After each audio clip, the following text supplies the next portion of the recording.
तो सबसे पहले हम लोग समाजवाद की बात करते हैं।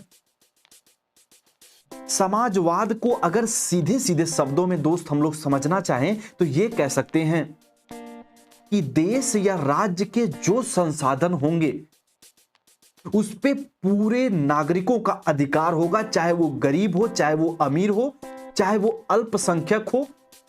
अब जो भारतीय समाजवाद है इसमें और कुछ मूलभूत बिंदुओं को शामिल किया गया है, जैसे हम सभी व्यक्तियों के अच्छे स्वास्थ्य के लिए सुविधा उपलब्ध कराएंगे, सभी व्यक्तियों को हम एक समान आय की व्यवस्था करेंगे।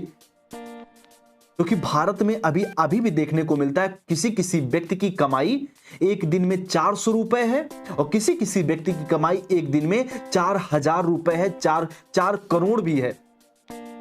तो इस जो ये एक खाई पैदा हुई है, असमान आय जो है, इसको हम बराबर करेंगे। साथ में जो गरीबी है, जो भेदभाव है, इससे हम लोगों को बचाएंगे भी। उम्मीद करते हैं ये समाजवाद के बेसिक फंडामेंटल को आप लोग समझे होंगे। अब थोड़ा सा हम लोग धर्मनिरपेक्षवाद समझ लेते हैं कि धर्मनिरपेक्षता क्या होती है।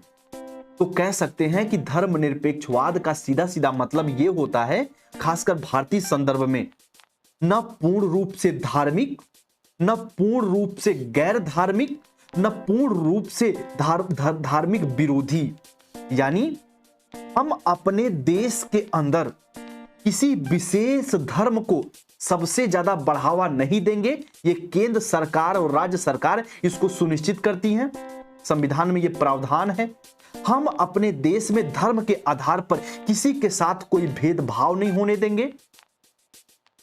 हमारे जो भी सरकारी कार्य होंगे, कामकाज होंगे, हम धार्मिक महत्वों का वहां पे आयोजन नहीं करेंगे, क्योंकि इससे जो अल्पसंख्यक हैं उनमें भेदभाव की भावना उत्पन्न हो जाएगी।